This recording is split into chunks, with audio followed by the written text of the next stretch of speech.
మంత్రులు అధికారుల సమీక్షలో AP deputy CM Pawan Kalyan కొన్ని ఆసక్తికరమైన వ్యాఖ్యలు చేశారు. క్షేత్రస్థాయిలో కొంత ఉదాసీనత కనిపిస్తోంది అన్నారు. పనుల పురోగతిలో అధికారులు మరింత దృష్టి పెట్టాలని, అందరికీ జవాబుదారీతనం ఉంటుందని అన్నారు. ప్రత్యేకించి ఈ మధ్యన గౌరవ ముఖ్యమంత్రి గారి దృష్టి కూడా తీసుకొస్తాం. క్షేత్రస్థాయిలో కొంత ఉదాసీనత ఉంది అందరికి.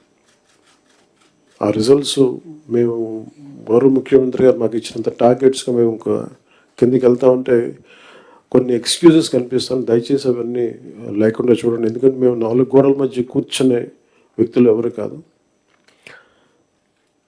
అంతా చాలా అద్భుతంగా ఉంది, ప్రశాంతంగా ఉంది, అట్లాంటివన్నీ ఉన్నాయి. కానీ బట్ యాక్చువల్గా కొన్ని చూస్తే చాలా గ్యాప్స్ ఉన్నాయి. అవి కొంచెం మేము ఈ డిపార్ట్మెంట్స్లో ఉన్నతాధికారులు అందరూ కూడా దయచేసి అది ఒక్కసారి మీరు క్షేత్రస్థాయిలో we have to fix accountability. గౌరవ ముఖ్యమంత్రి గారు అసెంబ్లీలో కానీ నేను కానీ we have fixed accountability for hour cells in the assembly in front of people. So I request you all, make sure that accountability should be fixed, including the last employee to the topmost official also. Otherwise, this would be very difficult to see the tangible results at a grassroots level.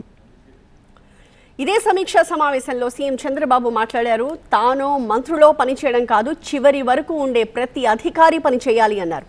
ఇప్పటి వరకు అందరూ మంచిగానే పనిచేశారని, team వర్క్తో ముందుకు వెళ్లాలని చెప్పారు.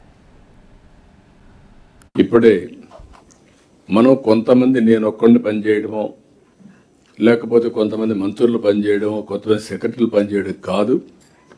Last మైల్లో ఉండే ప్రతి ఒక్కరిని కానీ ఎఫిషియన్సీ వైపు మళ్లించగలిగితే మనకు మంచి ఫలితాలు వస్తాయి. ఈ విషయాన్ని రీఇన్ఫోర్స్ చేయడానికే ఈరోజు మనం ఈ కాన్ఫరెన్స్ పెట్టుకొని ముందుకు పోతున్నాం. చేసిన పనులకు మిమ్మల్ని అందరినీ అభినందిస్తున్నా. ఒకరు పనిచేసేది కాదు, it is a team work.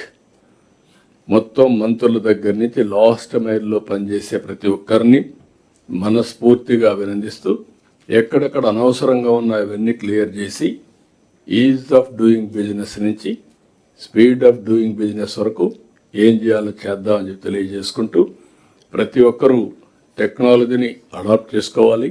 మీరు ఆలోచించాల్సింది మేము ఇట్లనే చేస్తామని కాకుండా ఏం చేస్తే ఫలితాలు వస్తాయి, ఏం చేస్తే మనకు సమాజానికి హితంగా ఉంటుందో ఇవన్నీ మీరు ఆలోచించాల్సిందిగా మరొక్కసారి మిమ్మల్ని అందరినీ కోరుకుంటూ